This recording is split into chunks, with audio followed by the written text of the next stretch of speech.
Hello, nerds! Thank you for watching Generally Nerdy. This is your Week in Nerdom Comic Books edition for the week of September 24th, 2018. This week in comic book news, making up for a little bit of lost ground, but again, it's not really a crazy time in comics. We're gearing up for a lot of craziness coming in next year, and as this year comes to a close, we're getting some of these updates, and so as they're trickling through, we're talking about them right here on Generally Nerdy. We've got a few to talk about, and intro. Quiet on the set, rolling. Hi, I am Bitsy Telek. Hey, I'm Hale Appleman. I'm Walter Kane. I'm Rene Aubergenois.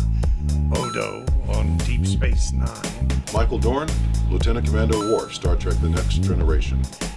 Come and see me and hear me and talk to me and listen to me talk about myself. Hey man, this is Kevin Smith, often considered generally nerdy, and you are listening to what is often considered generally nerdy. On Generally Nerdy. You're listening to Generally Nerdy. Generally Nerdy. Generally nerdy.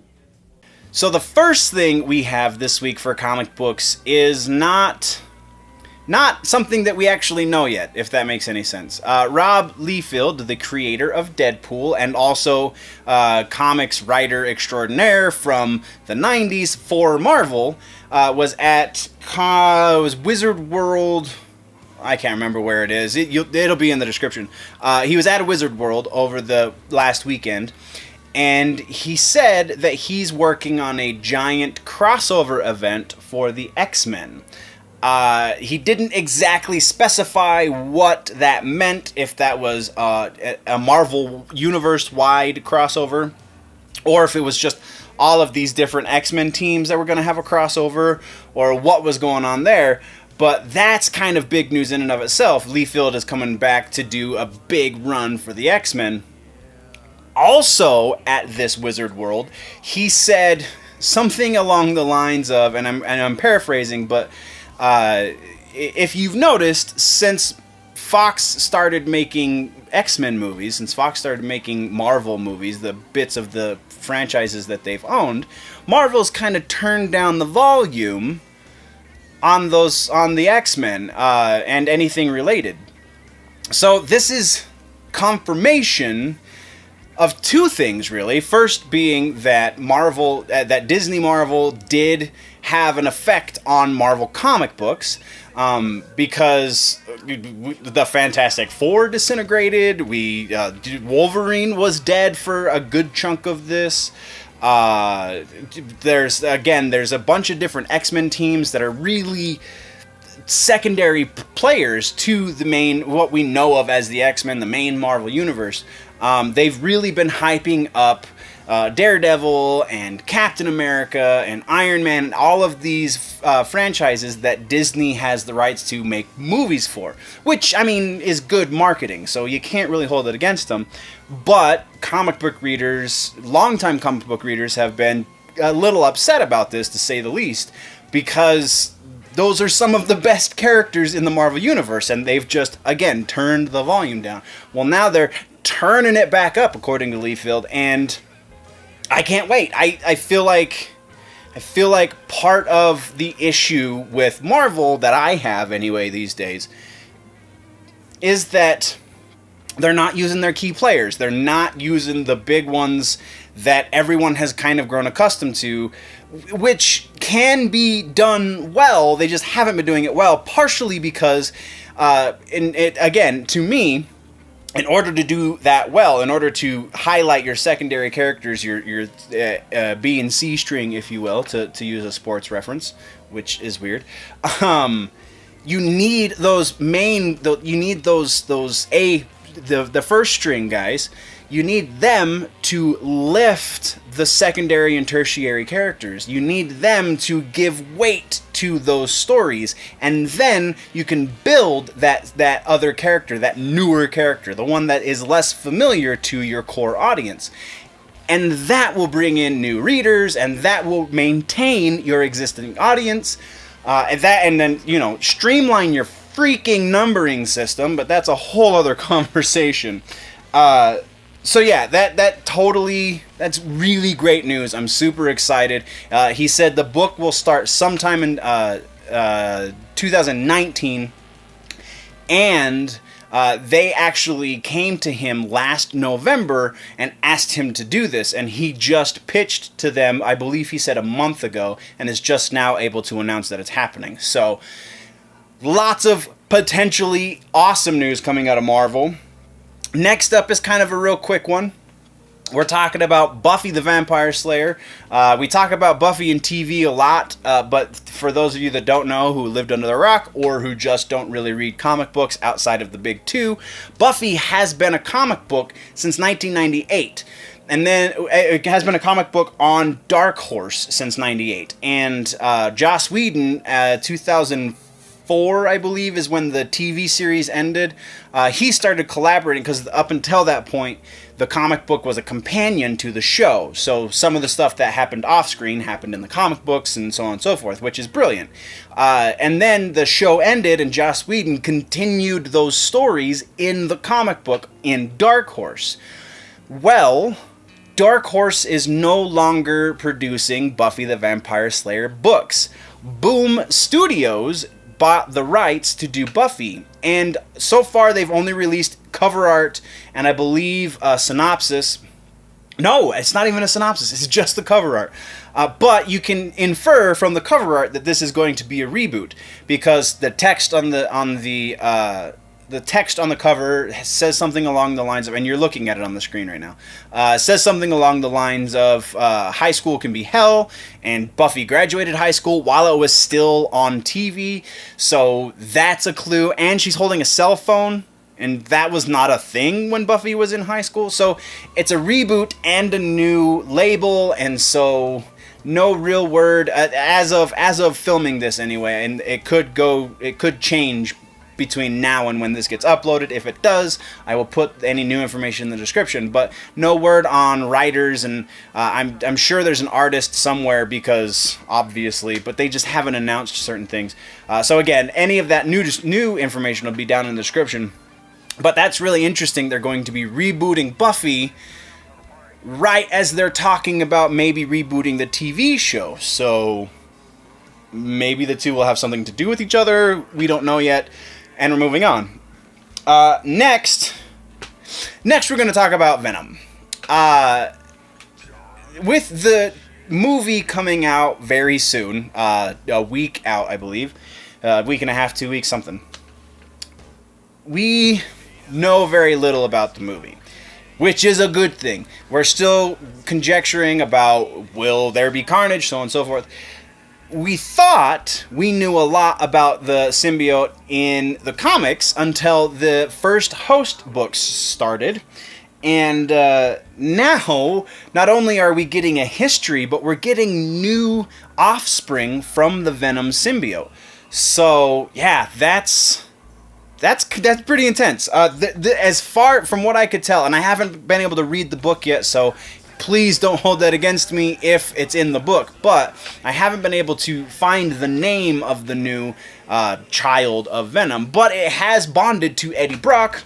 Spoiler alert, if you are currently reading the first Host series, number 4, I'm going to spoil some information from that, so you can skip forward a couple minutes and yeah, it won't be spoiled. But so the Host is bonded to Eddie Brock because Eddie is trying to get his Host, or his symbiote back from, what's his name, Tel-Kar. He's trying to get Venom, the Venom symbiote, back. I don't know why they got separated. No, I do know why they got separated. The symbiote got stolen from Brock, so got removed from him by Tel-Kar. Yeah, just really interesting. And this new symbiote could be more dangerous than Venom. It has a lot more powers, a lot more abilities. So once it fully matures, if it's unstable like Carnage is, then it could be the most powerful symbiote, even more powerful than Carnage, who is insane.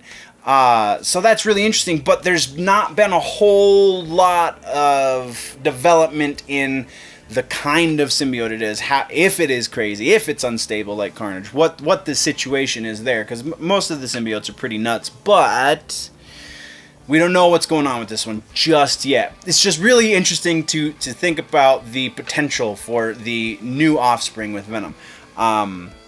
So yeah, that's I really need to catch up on my reading, and I apologize that I'm not up on that one, but there it is, and we're moving on to our last bit of news, and I didn't want to talk about this, but I feel like we kind of have to just briefly. It's Batman and his junk. So again, if you don't know, because it's kind of been even on mainstream news, so if you whatever. Batman Damned #1 is the first Batman book on the new DC Black Label. In this book, we see Bruce Wayne naked a few times, and not just naked, full Monty, full frontal, NC-17 naked. Now, I'm of two minds on this. They don't focus on it, and matter of fact, in at least two of the panels, I haven't seen all of the panels, but in at least two of the panels, it's a shadow. It's not like, look at this! It's just it's part of the picture. It's not a focus. It's not anything. It's just there. Now, occasionally we've got shadows and things that are suggestive but not explicit. This is pretty explicit in that, again, you can obviously see it's his junk. But so recently, and this was not a Black Label title. The Sean Gordon Murphy book, the White Knight book, had a pretty graphic sex scene between Harley and Joker that got censored. Sean is trying to get that uncensored for the trade. Who knows if it's going to happen, or if maybe they'll put it out on the Black Label so they can. That's still up in the air. But this isn't exactly the first time that one of their writers and or artists has pushed the envelope. This is just, again, I'm of two minds of this. So first, I feel like it's unnecessary because that's never been a thing. That's not something that the Batman books ever worried about. There's no sexuality to that level. Sure, some of the characters use their sexuality as a weapon, some of the female characters, and from time to time the male characters, but a lot more sparingly. So yes, there is a sexual element at times to the more mature storylines in Batman, and the other side of that is the point of this is that they're putting out a more adult book. They're putting out something that is obviously intended to be read by people who have been reading Batman for the last 20 years and who want to see something a little more real. And so to ignore that he is human, to ignore that he has body parts, and again, it's not like they're focusing on the body parts. They're just, hey, this is Bruce Wayne, and after a long day as Batman, he takes off the suit and he's not wearing anything under it. That makes freaking sense. Again, I feel like if it doesn't help the storyline, I guess that's kind of where I'm leaning the most, is if it doesn't move forward the storyline, if there's no need for it. Like, I could understand if he was in some sort of romantic scene with, like, Selena, then maybe that would make a little bit more sense. Things like that happen in the movies. Yeah, sure, okay, that makes sense. But you can infer that he's naked without showing his junk. I understand it's a mature title. I understand it is intended for adult readers.